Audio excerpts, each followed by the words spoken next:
And we're live. So thanks everyone for joining us on Facebook. My name's Elias. I'm a Youth Advisory Council member from Exploring the Link. And we're here partnering with YouthRex, who's going to tell you a bit about themselves. Hi, everyone. My name is Clementine. I'm a research assistant at Youth Research and Evaluation Exchange, or in short, YouthRex. YouthRex is in Ontario. YouthRex's vision is an Ontario where shared knowledge is a transformative positive impact for all youth. And to simply put it, it means that we make sure that everyone who's in part of the Ontario's youth sector has the knowledge that they need to, improve youth outcomes in whatever work they do. What makes YouthRex very special is that we understand that knowledge comes from not just research, but also practice and lived experience. And that means that youth like Amina and I have a role in creating knowledge as well. And as a research assistant, I've really developed a really good understanding of research and evaluation and why it's also really important for youth programs. In YouthRex's website, we have the community board and a knowledge hub. And the community board is really your go-to place for anything happening in the youth sector, whether it's funding, whether it's online webinars, whether it's events, jobs, anything that you're really looking for, that's where you find it. And also the knowledge hub has over 1,000 resources on issues that involve youth, such on education, mental health, substance use, youth engagement, so much more. So if you have the time, do make sure you check that out. And Amina, I'll let you introduce yourself.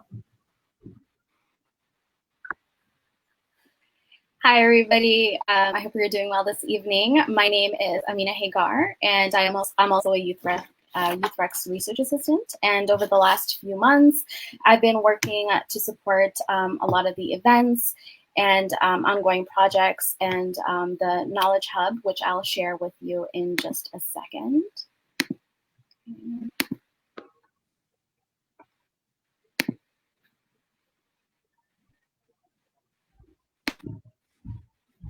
So right over here, we have the Knowledge Hub, which is a library of resources such as research summaries, evidence briefs, and that provide youth organizations with a collection of best practices they can use. You should definitely have toolkits, actually, and we also have a certificate for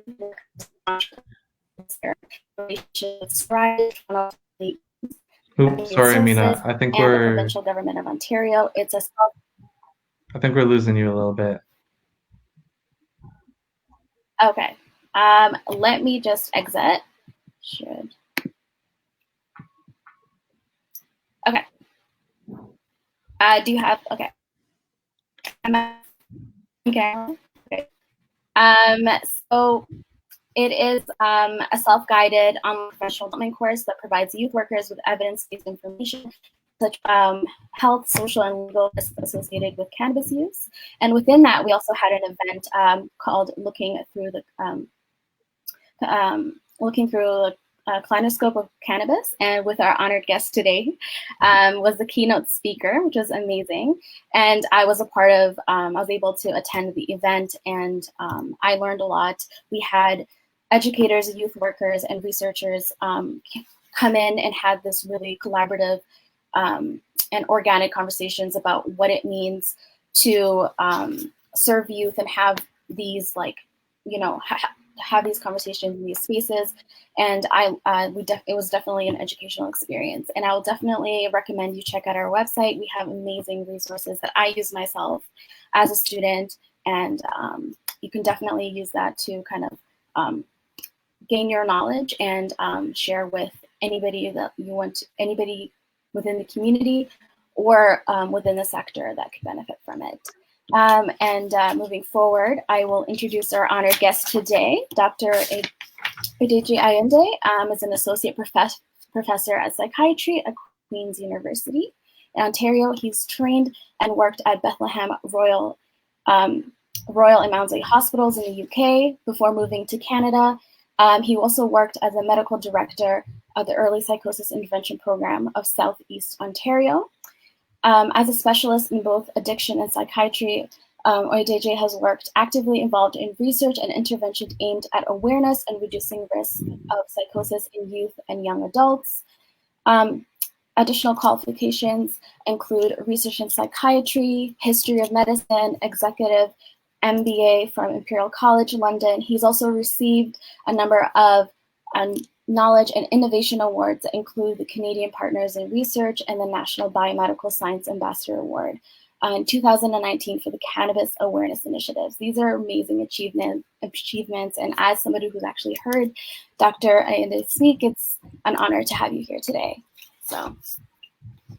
Awesome, thank you, Mina. Yeah, and I just want to remind everyone watching that this is an Ask the Expert, and we will prioritize the questions we get in the comments. So if you have anything you want to ask Deji, then just drop them in the comments, and we'll get right to it. So Mina, I'll take you out of the stream, and we'll get right started. Cool. So I'll start us off with one of the questions that we had prepared. So does weed help us deal with the madness the virus has created, get along better with the people we're with, or not feeling so lonely? So Deji, any insights on this? Great. Well, good evening, and thanks for the invitation. We'll try and keep it real and live and as uncut as can be. So it's a sort of triple barrel question, or quadruple barrel. We'll take it one by one.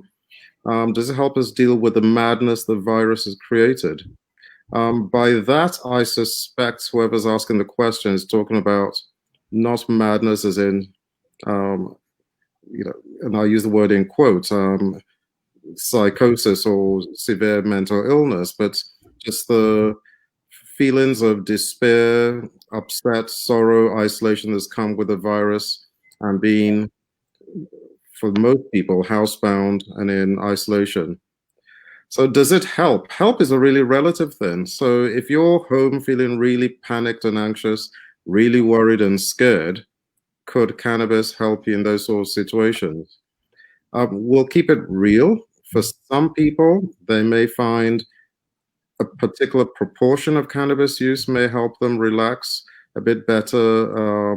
Some people may use to try and improve their sleep and feel more relaxed or deal with the isolation with the passage of time. But therein also may come some risks, depending on how much is used, how frequently it's used, whether it's smoked or ingested as an edible. So I'll expatiate on that during some of the answers, because it's really important to start off with a really clear point. There's no single cannabis. And if there's no single cannabis, then it's difficult to comment in the general sense of it. But it'll be fair to say some people may feel they're getting some benefits. Get along better with people we're with, or not feeling so lonely. So I would say inherent in that question, that what's being asked is, does cannabis help us improve our relationships? I think in relationships is primarily us, and then the cannabis or alcohol or any other substance does. So if you're not having a great time with someone, or you've got a cranky personality, or you're going through a difficult time, it's not going to make you suddenly really, really nice and so on. So I think my simple answer is you can't generalize to any of these questions. Different strokes for different folks. On the whole, with the virus, smoking, and I'll elaborate on that, actually increases the risk of respiratory risk. So with the virus, I presume we're referring to coronavirus and COVID-19. With the virus, smoking would always be a negative factor, because anything that worsens or potentially worsens respiratory health makes us more vulnerable to coronavirus. So long answer, but I'll teach the person to ask me a quadruple barrel question. Awesome, thank you, Deji. Clementine, do you want to ask this next one? So the next question says, I'm wondering if my LP will have all the products that I need. Right. So my reading of the word LP here will be licensed producer. And licensed producer, if we're speaking of Ontario, will be, well, cannabis stores that are registered through in Ontario. So we probably have a whole range of providers, the licensed producers, the gray market, the black markets, the weed man or woman. So would they have all the products you would need? In Ontario, it's probably best to go online and check the Ontario Cannabis Store, and they'll have the product stock online on their website. So if there's sufficient supplies or there's a shortage or things are out of stock, with some of the relaxation that's going on, people may be able to access in-store or near-store deliveries now. However, it's difficult to say because this question pretty much asking, is there stock? And one, I don't know what product you're looking for. Two, I don't know where you are. And three, whether or not it's in stock. Awesome. Thank you, Deji. So the next one we have is how people manage to live without it. That's certainly an interesting question. How people manage to live without. The majority of people are not consumers of cannabis. So while many people consume cannabis, the larger proportion of people who use are younger people. So you've got brackets between the age of 15 to 19, then range of 20 to 24. And actually, as we grow older, people consume cannabis less. Although in Canada, we've got a really interesting spike. That's grandma and grandpa. And we've now got a whole range of older people who are beginning to consume cannabis. Now, live without, we don't know from this question whether the person is talking of for medicinal purposes or for recreational purposes. But a lot of people live without cannabis use, and they live happy, healthy lives. Some people are dependent, some are not dependent. But a lot of people do live happy, fulfilling lives. And on the whole, the research and the evidence that Canada collects annually suggests that with age, consumption reduces. Awesome. Thank you. I just want to remind everyone who's watching that if you have a question, please throw it in the chat and we will get Deji to answer it for you. There is a little bit of a delay, so if you put one in and it hasn't been asked yet, don't worry, we'll get to it. But hopefully you guys have a lot of questions that we can field to Deji here. We'll go off some more of the ones that we had already gotten asked. And Clementine, do you want to follow up with this one? It says, I would like some tips on how to reduce my consumption. So I do not like the idea of smoking and laying around all day doing nothing, as then I have trouble sleeping afterwards. Great. I think that's a fabulous question. So this is someone who probably gets a sense that consumption is being problematic and affecting day-to-day life or productivity and sleep. So there are different ways of reducing consumption. So if we assume, well, the person indicated smoking, yes. So with smoking, let's start with the basics of cannabis. So cannabis, there's no single cannabis. Cannabis comes in many different forms, and it has a whole range of different chemical compounds in it called cannabinoids. And we know one or two better than the rest, and the two we know much better are the ones called THC, which is delta-9 tetrahydrocannabinol, often called THC, and then CBD cannabidiol. But there are many others, and the figures continue changing, but we'll say roughly 100 plus.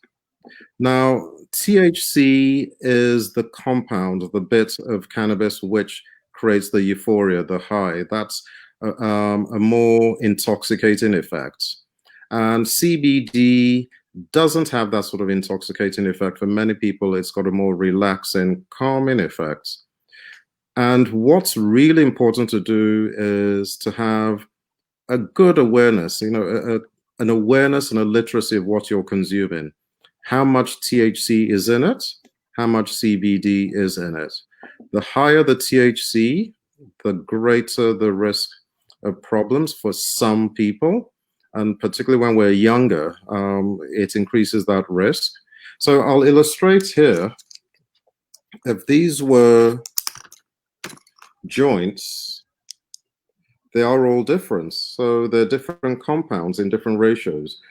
So in trying to reduce your consumption, one of the most important bits would be, there's several strategies. One, if you were smoking 10 joints a day, to try and reduce to 9 joints a day, and then gradually 8, 7, and just gradually reducing the quantity. In doing that, you're reducing the total amount of THC being consumed, and gradually would be able to taper off.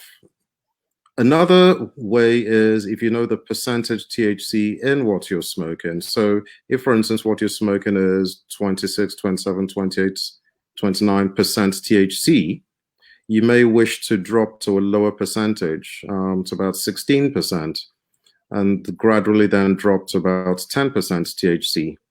Now, the advantage of that also is you're reducing your total THC daily consumption.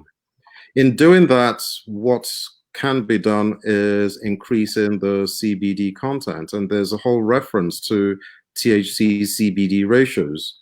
So it's never just the THC content on its own, but how much CBD is there with it, because they do have a sort of yin and yang would be a wrong description, but a sort of a balancing effect. So cutting down the THC, increasing the CBD will be very important processes with reducing consumption.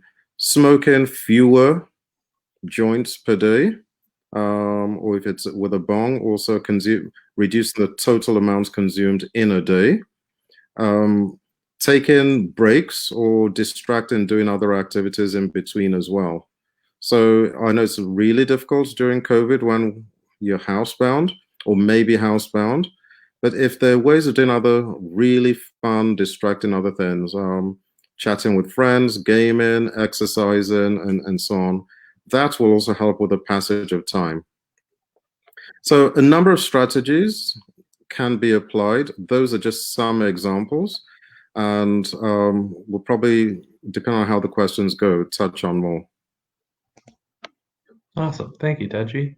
So we have a question from the comments now. So Christopher asks, do you suspect youth cannabis use has increased in order to cope with stress and anxiety brought on by COVID-19? Anecdotally, the answer is yes, although there are a number of studies that have identified increased cannabis consumption during COVID amongst younger people.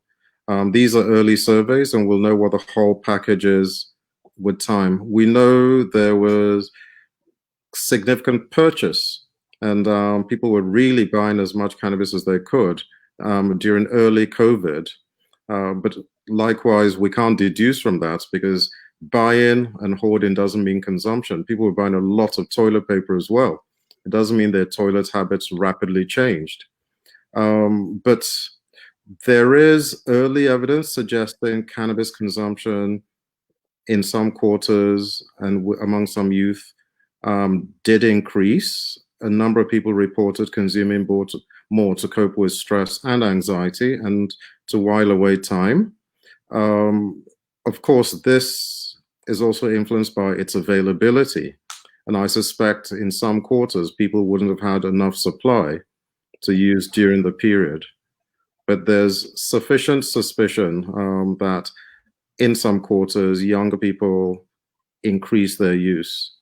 Conversely, there are some people actually who've taken advantage of this COVID-19 period to quit smoking or quit use.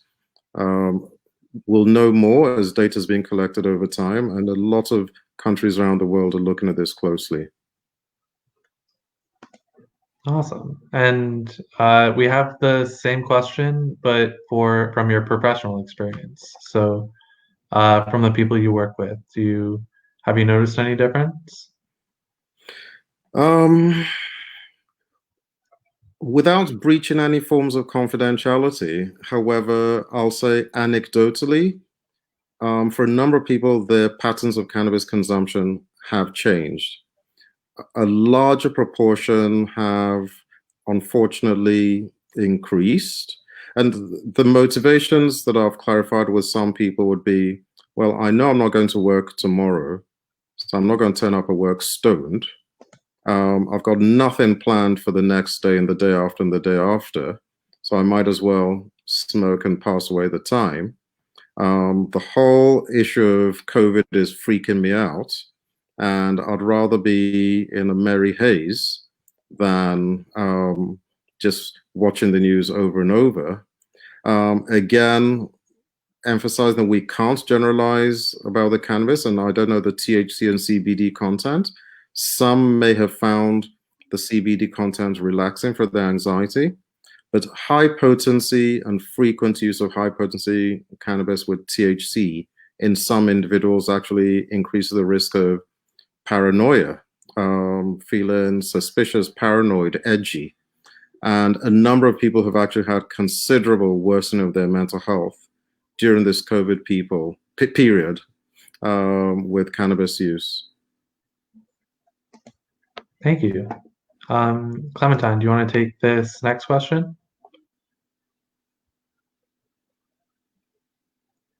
Oops, sorry, you're on mute. Oh, so sorry. It says, hi all, thank you so much for the awesome stream. Question for Dr. Ayonrinde. For someone with cannabis use disorder, smoker, is it possible to introduce new methods of consumption, i.e. vaporizable concentrates, to reduce the frequency of the use? Thanks. Great. Well, Arman, that's a great question. And I'd say we're in that period of science that hopefully research will help us know a lot more really quickly.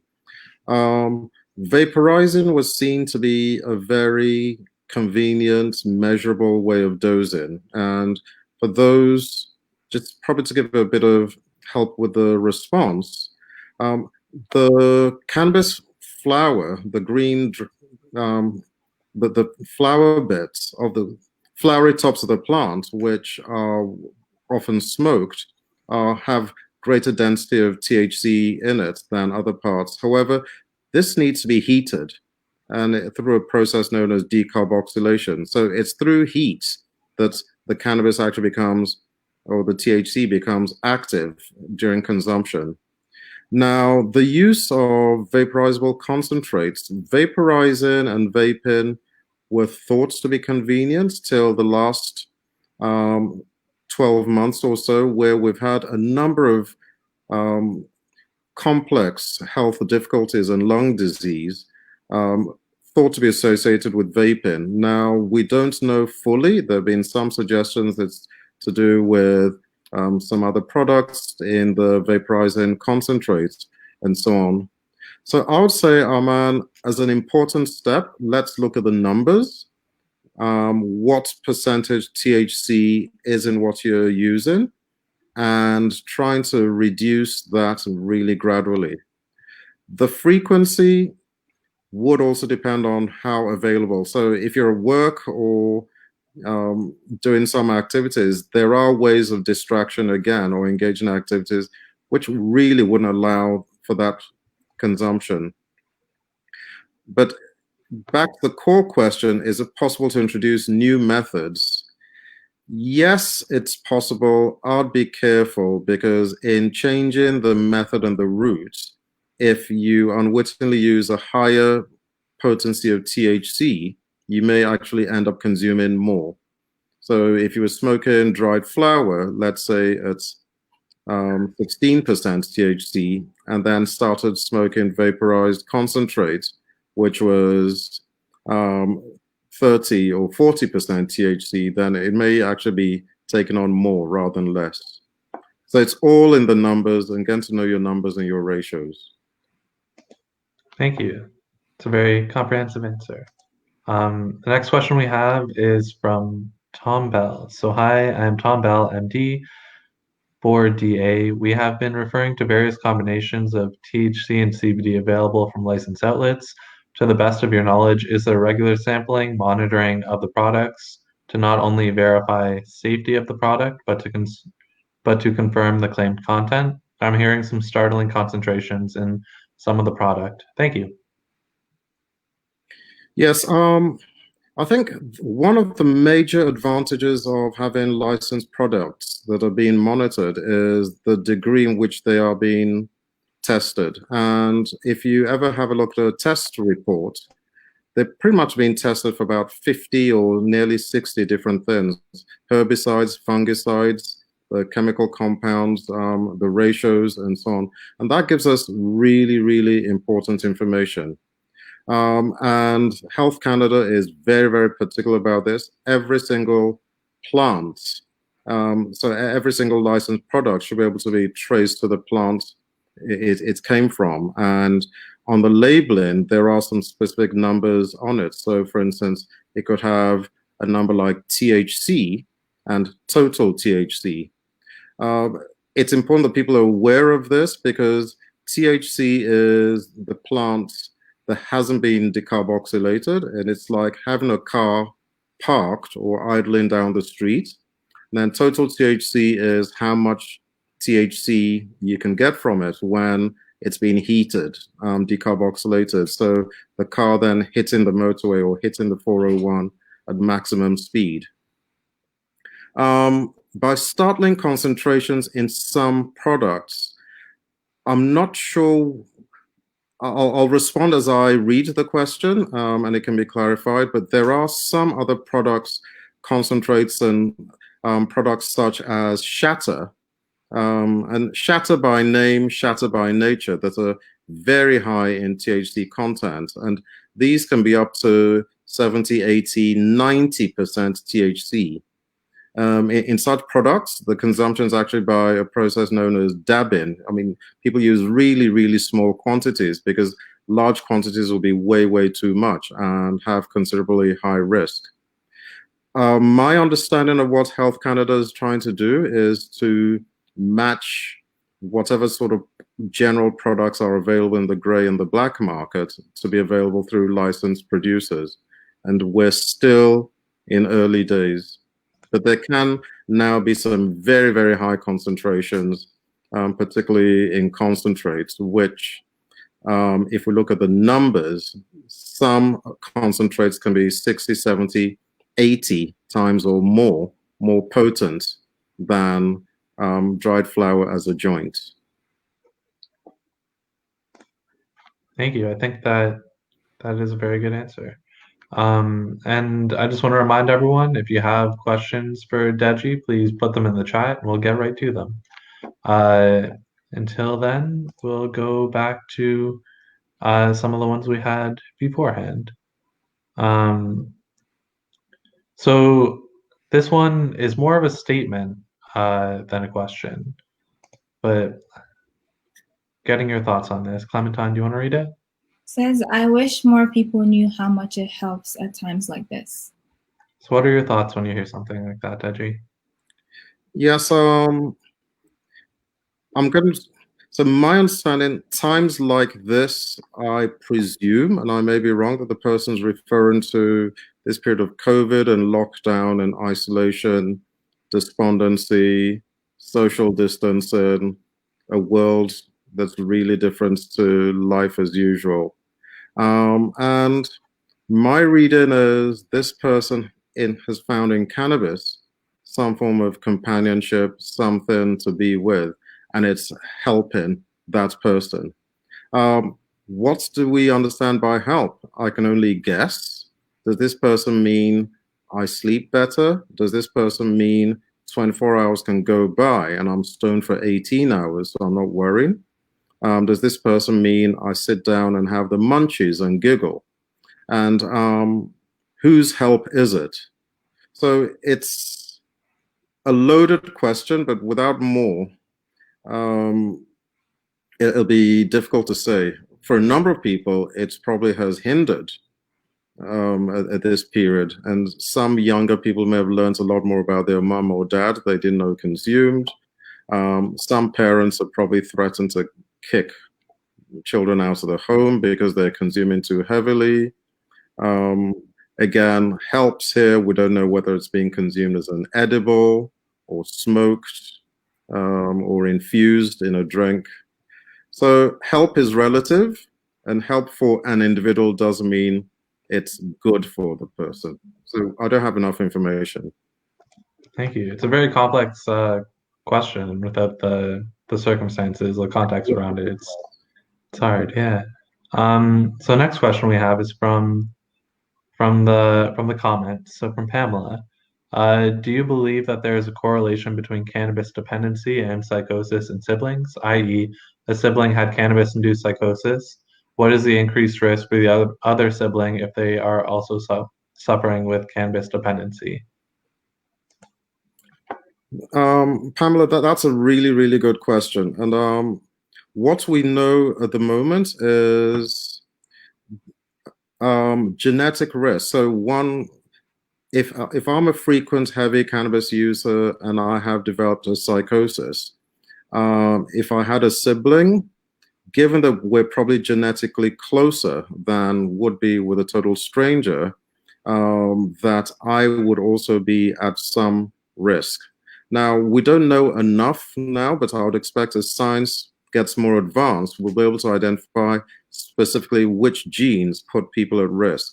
But as a crude rule of thumb, if, for instance, if I had a big brother who developed terrible psychosis or schizophrenia from frequent, heavy, problematic cannabis use, it makes sense for me to be cautious, because if we share sufficient genetic risk, then I may also be at greater risk of developing.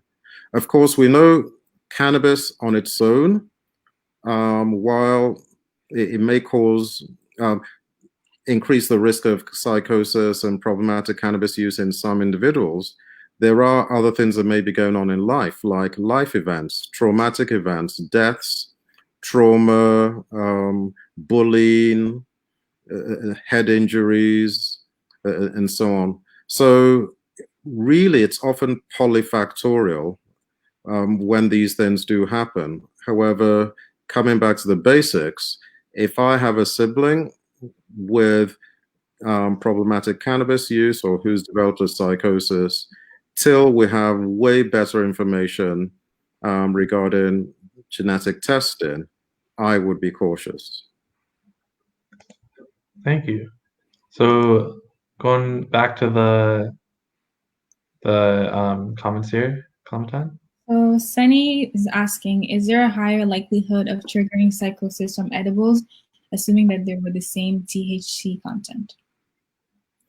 Yes, well, I will re-emphasize the bit about the numbers. Now, edibles and smoked, so if I had something, a product that had, let's say, the same amount of THC content, one of the significant differences between edibles and smoked is, well, one goes through the lungs and the other goes through the gastrointestinal system, and it's metabolized and broken down. Now, one goes to the brain much more rapidly when it's smoked. So it's inhaled through the lungs into the bloodstream to the brain. Often within 10 minutes, there's a visible effect. While edibles go a bit more like a submarine, and there's like a slow release. It could take up to half an hour or 2 hours for them to begin to peak in the bloodstream. But if I consume frequent, heavy quantities of edibles, one, I'm more likely to have cannabis and cannabis metabolites in my system for longer periods of time with acute use. But I could easily consume an edible which would be way, way, way more potent than smoking. One important factor to add is cannabis, unlike alcohol, and alcohol really roughly takes about 1 hour to clear 1 unit of alcohol from the body. Cannabis somehow just loves fat. It loves the body's fat and tucks away in it. So you have the THC tucked away in the body's fat reserve. So in someone as, should I say, chubby or rotund like me, around my belly, my, and other bits. So it's tucked away there, and with frequent heavy use is then really slowly released. And that's why for frequent heavy consumption with high potency, you can pretty much have cannabis metabolites in the system for weeks, 4 to 6 weeks still there. So simple question, simple answer, is there a likelihood of triggering psychosis from edibles?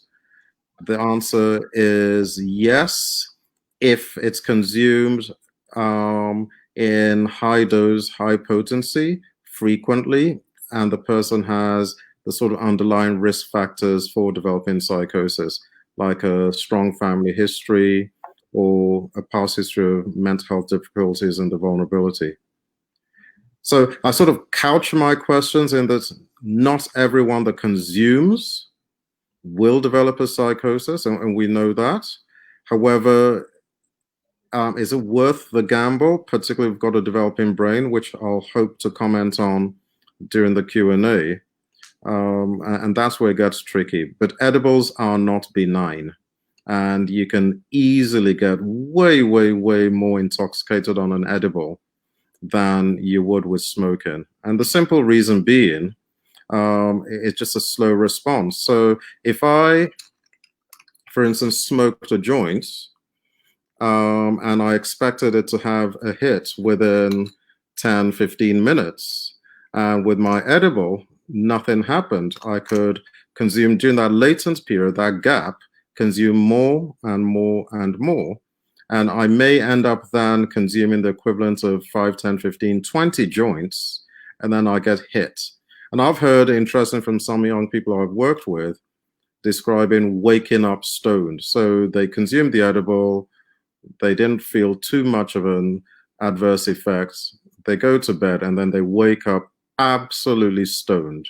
And that's what an edible can do. Well, with smoking, once that intoxication's there, it's difficult to keep pushing smoke. Thank you. I think that's a really good point, that like the amount of time they last and the amount of time they take to hit is so different. It can trip a lot of people up. Yeah. So now Kira has a question. So thanking you very much for the excellent answers so far. And saying, something I've noticed is that young people sometimes are hesitant to get medical help, especially for their mental health. In your experience, would you say it's more likely that someone comes in unnecessarily, or that they don't come in for a consultation when it would actually be beneficial for them? Yeah, that's a fantastic question, Kira. And the evidence we have so far from the Canadian Cannabis Survey is only about 2 to 3% of people who do have problematic cannabis use amongst the population actually seek help. And we've got to ask ourselves also as health professionals, what's it about our mental health services that may or may not make it attractive? Is it that people are getting stigmatized? Is it that people are scared to be labeled? Is it that people are so distressed with their symptoms? Are we unclear about how they can seek help and what sort of help we can offer?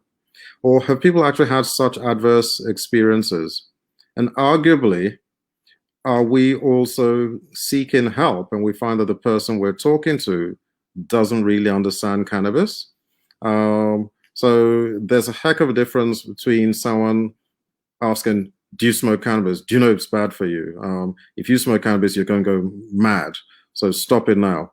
And the language of medicine has changed considerably with legalization, because it's more of trying to understand why people use, what sort of difficulties they have, whether or not they may have developed a cannabis use disorder, the impact it may be having on educational performance or work performance, and so on. So the second part of the question being, in my experience, is it more likely that someone comes in unnecessarily? I would doubt. I mean, by the time a person's seeking help, please offer.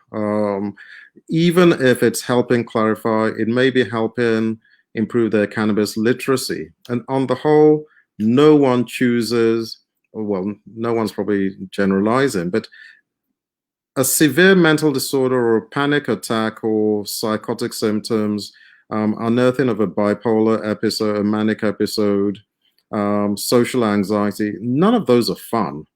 And people don't actively seek out, what can I do? Now, I'd like to be psychotic and paranoid and fear for my life today.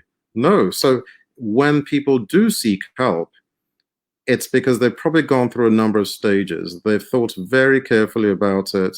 And I would say when we do come across people who are looking for help, that we're compassionate, we show understanding, we don't stigmatize, we listen, we support their cannabis literacy in such a way that they can make informed decisions.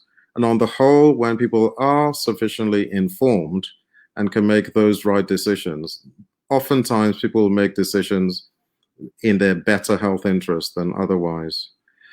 So I think we should make it more accessible. The work that's been done by the Canadian Schizophrenia Society and YouthRex and many other health organizations to raise awareness is pretty cool. I would say for younger people, if you've got dinosaurs in clinic, I'll add myself to the list of dinosaurs. If it's not a sort of milieu that allows comfortable conversation, people chicken out. And if we don't make ourselves available, they're going to go to Dr. Google or speak with a friend of a friend and may or may not get misinformation. So we really should make ourselves more accessible. And I think it's very important that working with youth, nothing about youth without involving youth and having young people actually advise and support services in how to best deliver care for their demographic. Awesome, thank you, Deji. It brings us to that idea of nothing about us without us, and that if people are coming in, they have a reason for coming in. So Take it seriously. Yeah. Clementine, do you want to take this next one? So Catherine asks, can you provide any advice for parents when a young person use might be getting problematic? It's hard to know sometimes when we may be quote unquote normal, what may be normal levels of social/recreational use, and when it may be more of a dependency, and what might parents be looking for? Well, great question, Catherine. And it's a theme that comes up over and over and over again. How do two generations talk about a tricky topic like cannabis use, sex, and other things? So I would say for parents, in as much as it may feel really counterintuitive and we may have been raised under really much stricter conditions, don't use drugs, otherwise you'll get into trouble and so on, to allow sufficient dialogue to understand what's going on. Hi, Deji, I've noticed, you're smoking a lot more, or, I notice you're using quite a bit of cannabis at the moment. How are things with you? Or is there anything else going on in your life? And so on. And really trying to understand what and why the person may be using. Now, sometimes it's peer pressure. Friends use, and if I don't use, I won't be able to hang out with friends. I'll feel really, really odd. There's a lot of pressure among some youth populations for others to use, and people feel really left out and lonely. What's a normal level of social recreational use? That's a tricky one, and I'll try not to be too clinical, because if we use word terms like cannabis use disorder, if my grades are dropping in class, so here I was probably getting around 80%, 85%, and my grades have started dropping into the 50s. I'm beginning to get into trouble in school. I've been in trouble for driving impaired. I've become way more irritable, and my self-care has reduced, and I spend a lot more time seeking cannabis or cannabis products to use, then that is pretty much a cannabis use disorder, and it's problematic.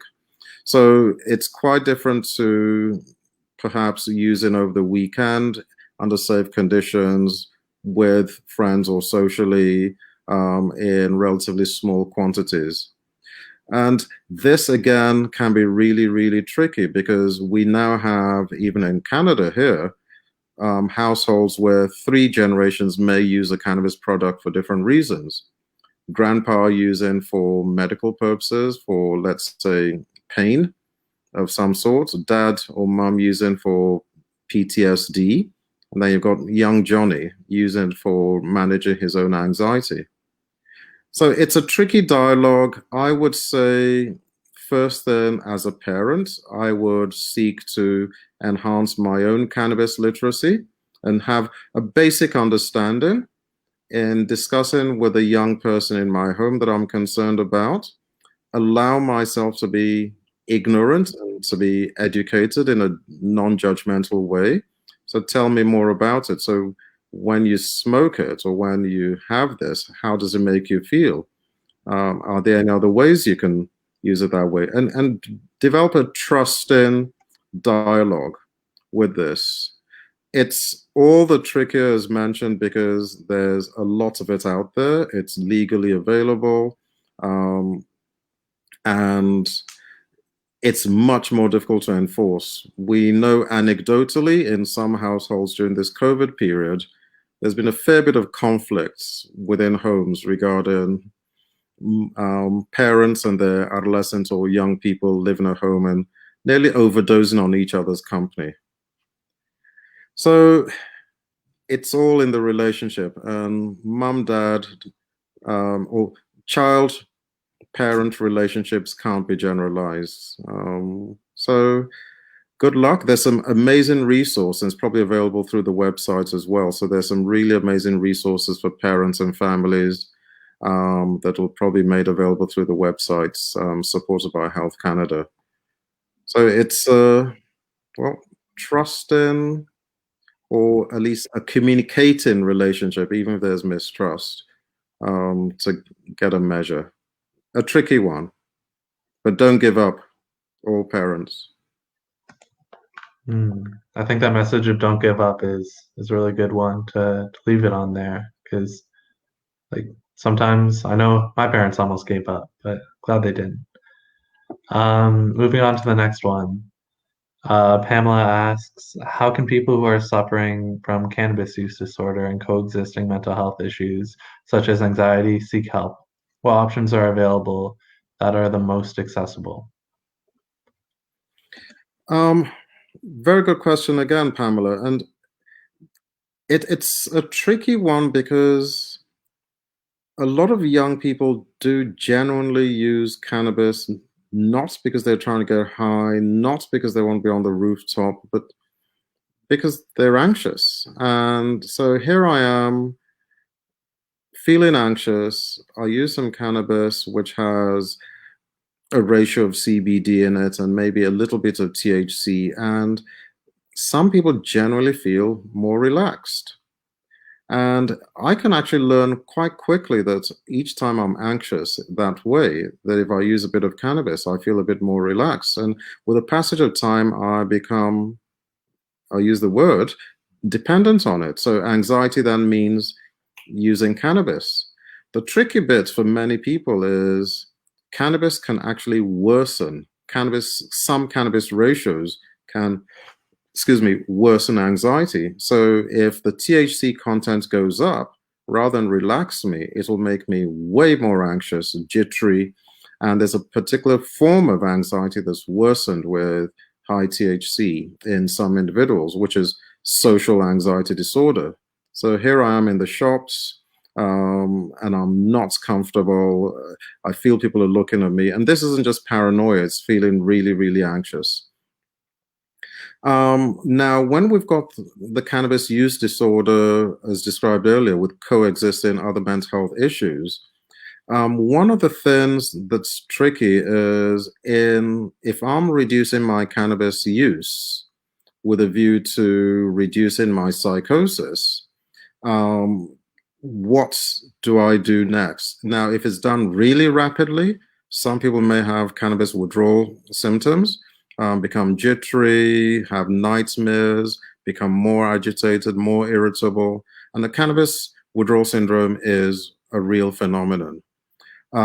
Some people may actually require medication and treatment for the coexisting mental health issue. And the question really is, how can they seek help? I would suggest to speak, a common pathway is through family physicians, and to let the family physician know of the concern, and where possible to get a referral to a youth mental health service. Over the last 2-3 years, youth mental health services have shown way more awareness of cannabis and have more experience in working with people with problematic cannabis use. There are fora like this, and I would say the work being done by organizations like Schizophrenia Society of Canada, YouthRex, and a number of other organizations really also helps young people engage discreetly and get advice without the stigma. It's not cool saying you've got a mental illness, and sometimes the diagnoses can carry heavy labels that affect people, and people being very wary of this. So I'll say a discreet chat, where possible, a discussion with family physician. If one has enough insight into the fact that it's problematic or is a disorder, to get help there. There are also self-help options, and dialing down the potency and some of the points we made earlier. Quick points. So in my previous service, which was an early psychosis intervention service, 80% of the young people who attend there self-reported cannabis use. And we may think, oh, well, maybe they were just talking it, but no, over 70% had a positive urine test for cannabis. So it's real, and people should seek help. And I'm absolutely thrilled to say the majority of people who worked through a service, that particular service, and many others like that, with early intervention, were able to adjust, reduce, or become abstinent from cannabis, which was really important and good for their mental health. Awesome. Thank you, Deji. And I think we have time for one last one. So Clementine, do you want to finish this off? So lastly, Tom Bell says, Dr. Ayonrinde, what sense do you get about social media's contribution to cannabis use in youth? This might be hard to estimate, but just because of recent data regarding the impact of social media on anxiety and depression in youth. Thanks. Yeah, social media comes with it's probably a two-edged sword. We're using a medium now, so I'm not going to knock it. And we've been able to stay connected with the use of social media. So it's certainly had a fantastic role in some way. However, there is sufficient evidence suggests being bombarded with so much in cyberspace and over social media has caused an increase of anxiety, particularly in vulnerable younger people.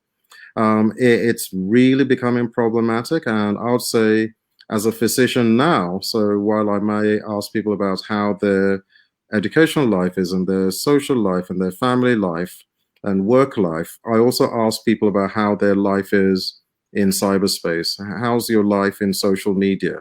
And people may reveal, oh, I'm being bullied on Facebook, or, you know, I don't have enough likes on Instagram, or someone said something nasty to me on Twitter or Snapchat and so on.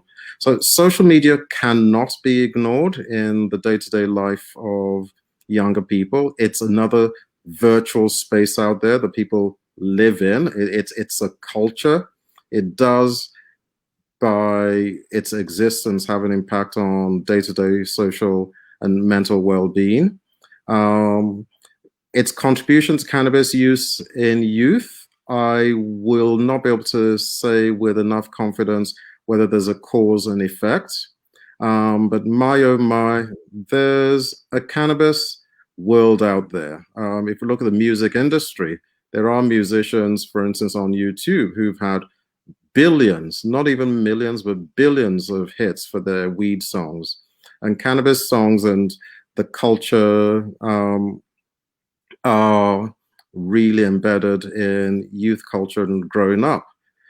I wouldn't be hypocritical about it. In an older generation, they had their Bob Marleys, they had other people as well. So cannabis has been present in different cultures, whether it's flower power and the current ones. The one important distinction would be generationally.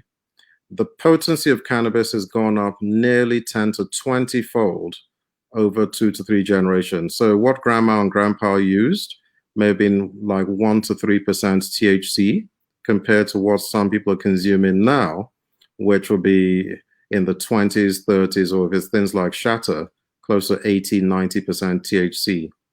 So things continue to evolve. Youth culture changes. One generation didn't have social media, but they had their own way of using. Anxiety and depression in youth is certainly problematic. Cannabis' role in that space for a lot of young people is also problematic for some people. And maybe I should be optimistic and say a bit about why we talk a lot of concern about the developing brain. So it's not a question, but I'll just throw in my response anyway. And that is, the brain is believed to develop till around the age of 25. And what's really important is, as the brain continues to develop, it produces way more neurons than we need. So think of it like a building with electricians. You've got wires all over the place and like old dial-up internet.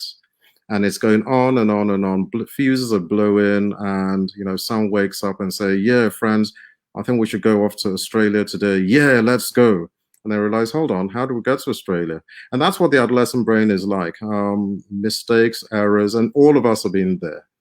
And then as the brain's getting more mature, the fuses start getting repaired, and it goes from analog dial-up internet to fiber optic. And that's a process of myelination, whereby the transmission is way quicker. The brain starts pruning all the excess, and the electricians in the brain, electricians in quotes, start tidying up.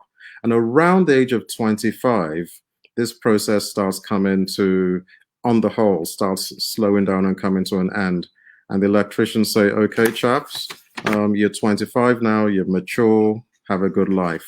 So it's really important that what we do with our mental health, with our brains, with exposure to any psychoactive substance or trauma during those developmental years can leave imprints in our brains and affect our general mental health for years to come. So those developing years are really critical. And I would say, if you're a frequent, heavy, problematic user approaching the age of 25, there's still time. Don't give up, because every bit you do can actually improve your brain kit for the rest of your life. Awesome. Thank you, Deji, for your amazing answers, and thank you everyone for posting them. I know I learned a lot today, and I thought I knew a lot about cannabis already. Yeah, so on behalf of everyone, I want to thank you for your time. And for those of you watching, if you enjoyed this, if you learned something, if you thought it was helpful, give us a like, join us on Facebook, Instagram, Twitter. We're on all the communities, and hopefully we'll see you again soon. All right, Elias, can I squeeze in an attempt at a magic trick? 100%. Okay, so I've not rehearsed this, but what we used to think we knew about cannabis, we thought there was just one single cannabis. Where's the position? There we are. And we thought there was just one single cannabis. And then around 1964, THC was discovered. So we learned there was actually something called THC and not just one single cannabis. And as we've found out more and more with research, we've discovered things like CBD as well. So there's THC and CBD. But that's not what cannabis is all about, because there are many other cannabinoids that we don't know about, and they all have actions. So there's no single cannabis. It's a combination of cannabinoids, and they're all interacting in their own different ways with each of us in different ways. So there's no single cannabis. It depends on all the ratios and the combinations. And as we consume, we can't generalize. So the message really is, there's no single cannabis, different strokes for different folks. and continue to raise your awareness. It can only be good for you. Thank you. Awesome. Thank you, Dr. A. And I think that's a perfect place to leave it. For everyone else, hopefully we'll see you again. Thank you. You.